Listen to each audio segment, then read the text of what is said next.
Hello everyone, how are you? Hope you all are well. Today we are going to start our first chapter, that is where, when and how. It is from history. So now we are start our chapter.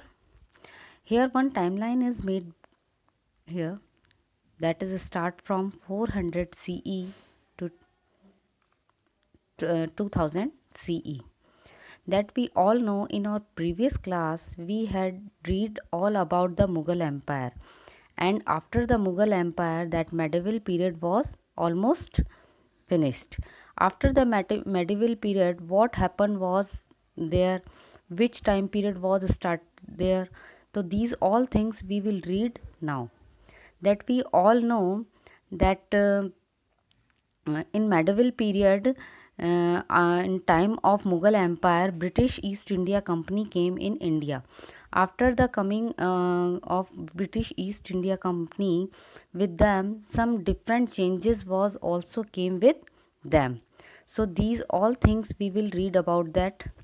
Like some other changes was also there in this time period, like discovery of sea routes that was found by Vasco da Gama in 1498, and 1600 CE British East India Company was came in India, and in 18th century that industrial revolutions that was started. After that, one word is also here, that is Renaissance period. For that I will told you later. So in this chapter we will study about the changes that took place in India after the 18th century onwards. Okay, that we all know in India that different time period was came in different centuries and different years. According to that, Indian history is classified into three parts. These are ancient period, medieval period and modern period. About ancient period you had read in your 6th class. There we had read about the early man, how they are start civilizations, how they are starts agriculture. These all things are we had read in ancient period. But we have a small evidence about ancient period. After ancient period, from 1200 CE to 1750 CE, that time period is called the medieval period. Medieval period, in that time period we will read about the what happened was there in India after the death of Harshas. That is also divided into two phases, that late medieval period and early medieval period. In late medieval period we all know that Mughals and Turks, they established in India for a long time. In these time periods East India Company was also came there. But after the Mughals, when they finished, in your 7th class you had read about the Mughal empire, all Mughal empire and the cause of decline of Mughal empire. But before finish the Mughal empire in India, that East India Company, they had established them in India in some part. So that was the starting of the modern period. After the end of the Mughal Empire, India had lots of changes are there, that so many small independent states are there. All states want to stay independent and alone, but that was not possible. That was very insecure for local peoples. That's why that was the main reason to establish the modern period of India. Now we will read about the modern period in this chapter. Uh, Now, what is modern period? Modern period is associated with the following characteristics like industrializations, reformations, explorations, nationalisms, and urbanizations and colonialisms. By coming of all these things, that time period is called the modern periods. Now, what is the major events of the world of the history that after the coming of modern periods? First word is there, that is Renaissance. That is Renaissance. This is new word for you. What is the means of Renaissance? That meaning of Renaissance means rebirth or revival. Rebirth or revival. If we are talking about Renaissance in very easy language, that I tell you that during the last phase of the medieval era in Europe, from 13th century AD to 16th century AD, certain developments lead the formation of the modern age, and they were the Renaissance. That means I told you rebirth and revivals, that in 13th to 16th century some developments came in Europe. Which developments that I told that I will tell you the geographical discoveries and the reformations. Geographical discoveries and reformations. During the Renaissance, the Greek and the Roman tradition. Which one? The Greek and the Roman tradition in the field of art, architecture, philosophy, these all things were revived. Again, I am repeating my sentence that during the Renaissance, the Greek and the Roman tradition in the field of the art, architecture, philosophy were revived. The Renaissance, however, was not just a revival of ancient tradition. It is inspired to all round of progress. That means it has name of all progress from the all fields. Okay. The Usher means it development from each side, yeah, each part in a new era in the history of the world. It ushered in a new era in the history of the world.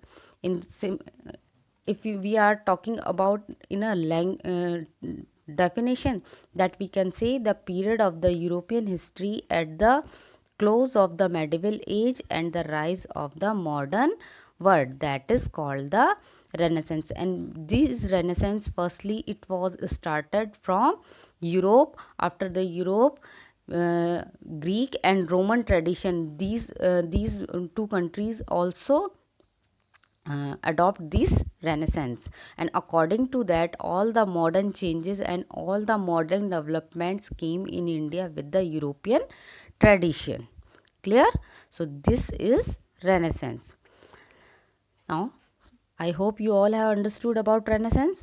What is Renaissance? That rebirth or revival. When we are change, yeah, we are come with change in a field of different work like art, architecture, philosophy, education. These all things and these all words came in Renaissance.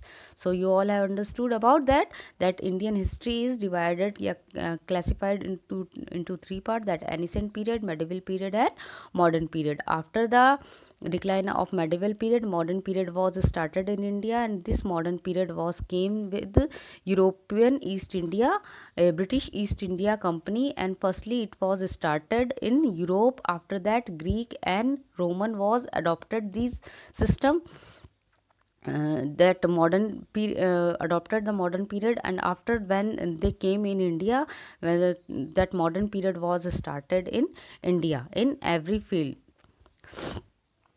Now our second point is their industrial revolution. Industrial revolution not directly not started in India. That we all know, Indian weavers and Indians workers use their local machines and local things to made their things like clothes and other things are there. Just like that in foreign countries the people are using their local tools and machines are there. But firstly that industrial revolution was started in England in 18th century. It was started in England in 18th century, and in this revolution they start the new machines are developed in every field. After the Europe, this revolution spread in other European countries. New machines like spinning, power blooms, spinning mulses, water frames, these all are invented to boost up the cotton cloth production in England. Due to the impact of the industrial revolutions, the European powers start the competing with the each other to capture new colonies to gain access the raw materials and acquired market for their finished product. Before that the industrial revolutions, people made clothes and other production at home. To make clothes they had to spin wool and cotton into yarn on a spin wheels, and the waves on the yarn into clothes by hand. So after that, when Indian industrial revolution came in England, after that it is spared other European country. And when the British came in India, so after that these industrial revolution came with them. They came here, they established here, settle here, and they start the modern machines and the modern development and modern era in the India. So today you will repeat only these points, that which main changes was came after the medieval period in starting of modern age. How Indian history is classified in classified into three parts, which is the three parts. The You will know about the Renaissance. After that you will read about the industrial revolution. Okay, so today's only that works for you. You have to read and repeat all these things.